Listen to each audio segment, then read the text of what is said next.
எனக்கு பிரியமானவர்களே, நம்முடைய வீட்டாரே பல நேரத்தில் நமக்கு சத்துருக்களாய் அவர்கள் மாறுகிறார்களாம். இந்த சொத்து பிரச்சனையில் ஐயோ நான் படுகிற பாடுக்கு அளவே இல்லை என்று நீங்கள் சொல்லலாம்.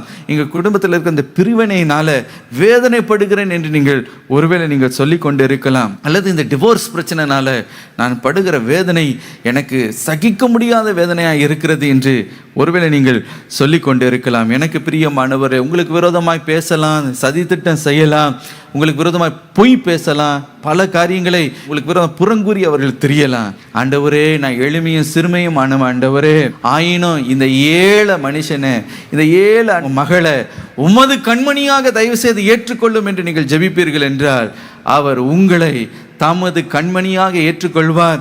இன்றைக்கு உங்களை தமது கண்மணியை போல் ஆண்டவர் பாதுகாத்து கொள்ள அவர் உண்மை உள்ள தேவனாய் இருக்கிறார். ஹல்லேலூயா.